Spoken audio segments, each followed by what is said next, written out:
I think design is really an outcome of architecture. Maybe 20 years ago, realized that, at the time, we had questions all typologies, and one typology was to deal with very large buildings, or the idea of the podium, as in modernism, podium and a slab. So we looked at this idea of topography and landscape, and how that could become also seamless, and that's how we began to look at the idea of landscape. And then I think, so he began to look at erosion, on striation, on strata. So I think that began to look at all these kind of, living life, whether it's sea life or quarrying or whatever. So I think that but it's not really a literal translation of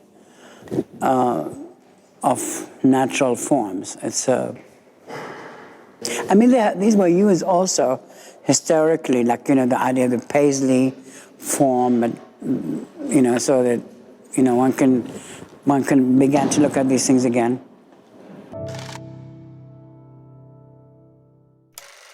Well, I think the hotel should give you, apart from comfort, a different experience than the one you have in your house.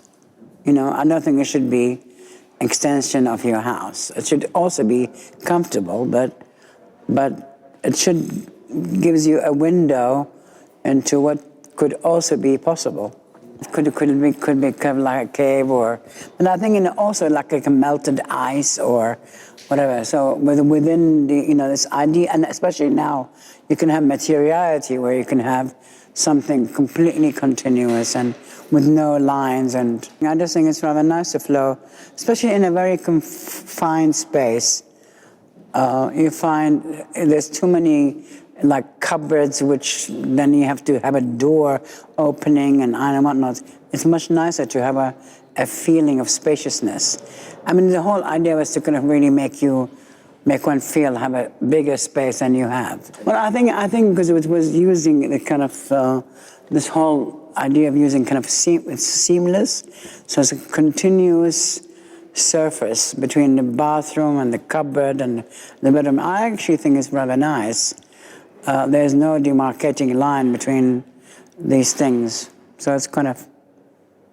And I like the black room. I know you can't see anything, but it's rather very nice sometimes people want to be in a different environment or experience something different, whether dark or light or. But I like Madrid as a kind of a city because, the public spaces are very nice. It's kind of it's a majestic city, and I can't, it's just like the city block is kind of rather large. So, it has this kind of grand quality. It's a very airy, spacious place. I like Madrid as there's some great museums here. There's a very nice train station, museums, buildings. I like the museums. I like all the museums here, the Prado, the Reina Sofia, There's also, there's great, great art, incredible stuff.